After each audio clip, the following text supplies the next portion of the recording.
Good evening. I'm just going to discuss a little bit about the personal growth and reflect a little bit on this course of effective speaking. I want to talk about how I have always been very respectful to people. I treat others the way I would want to be treated. So I think that in any course that you take, you should always be respectful of your professor and your colleagues and other students as well. Things that stop effective communication is nervousness, lack of preparedness, not enough knowledge of the subject matter. So if you don't know what you're going to speak about, then you can't be really efficient at it. So you want to be really able to know what you want to discuss. And try not to be nervous because, a little nervousness is very healthy and it's normal. I learned that throughout this course, and it's okay to be nervous, but you don't want to be too nervous to the point where you can't speak and communicate effectively. The audience analysis, you want to know your audience, and you want to know what they are feeling and know what they're expecting to get out of you or the class that you're trying to give. So you want to know what makes them tick. Make sure you have a good topic that is worth listening to, and make sure you know what you're talking about when it comes to your audience. My audiences that I had throughout these courses were mainly family members and some friends. They were kind of, a little tough on me, but they also understood where I was coming from and knew what the subject matters were and why they were important to me. And like for the last one I did discussing the military, everybody was very interested and they had questions, and I was surprised at the end that they had questions, because my family typically they do the minimum and they don't want to ask questions, so it must be I interested them somehow. And also the auditory processing video that I did about my daughter, they were interested in that as well.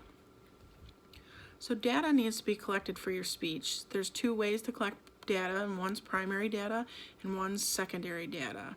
Primary data is collected by the individual doing the research. Secondary data, that is already previously there. So the data that you find on the internet, that's secondary data. So any kind of research that you find to try to figure out more things about your topic online would be secondary. So primary would be like having a survey, conducting anything like that where you're gathering information from people. That's new and relevant material. The organizational format to use during speeches include introducing yourself and the subject matter, the body of the speech, and the conclusion. So there has to be enough to pique everyone's interest, but not too much to make the audience bored and not attentive to what you have to say. So I like to just keep it on an even keel and keep it in lay terms so that everybody knows what you're talking about, and not try to sound like you are better than the rest of the group. Because if you're on an even playing field and a level ground, then they're going to find commonality and be persuaded to do what you're trying to tell them is important. So time constraints, I like to have someone keep track of my time while I'm doing my speeches.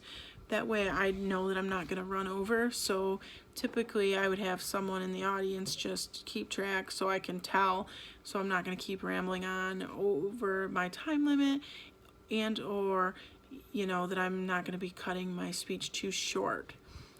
So I don't like to watch a clock or a watch when I'm doing my speeches, because it kind of distracts me and takes me away from my speech. Visual aids can add value to any kind of speech or presentation. It also can hinder your presentation if you're going to read off the slides directly and you're not going to concentrate on the speech itself and the delivery. If you're constantly looking at your slides or looking at your notes, then it's not going to be effective as much as it would be if you were making eye contact with your audience. So visual aids really are a good thing too, but you want to make sure your audience can see them from the back of the room as well. I've been to some classes at work, and the people in the back row can't even begin to see the screen, even though it's on a big screen. So just make sure that your visual aids are working for you and you're able to utilize them to the best of your ability, but don't write too much on your slides that you're just going to read them off of it. As I previously stated, you do not want to have the words in your presentation that people do not understand. You want the audience to feel as though they are on the same level as you, and you're able to teach them something at the same time. So overall, as far as the growth from this class, I have received much growth. I didn't think any of this coursework was going to be possible. When I saw the requirements of having to have 8 people for every speech, I just thought, man, this is near impossible. But honestly, it was very possible, and I think that you as an instructor know and knew that this was possible, and it just kind of pushes us to do our best kind of work and to be able to know that we can follow through and do anything we put our mind to. So I think that was a really big thing for me to accomplish, and to be able to get through all the speeches without difficulty. And I also learned that I say and ha and what a lot. Sometimes those filler words helps me get through and try not to, ramble on, but it's hard to get used to not using those filler words, but I think I'm more conscious of it, and I don't do it as much as I did when I first started the class. But that's definitely an area of improvement for me, and I think that just getting up in front of people is a lot easier now, and to videotape myself is easier. So thank you for everything you taught us, and I appreciate you being so able and willing to communicate with me throughout this process, and I really enjoyed having you as my instructor. Thank you.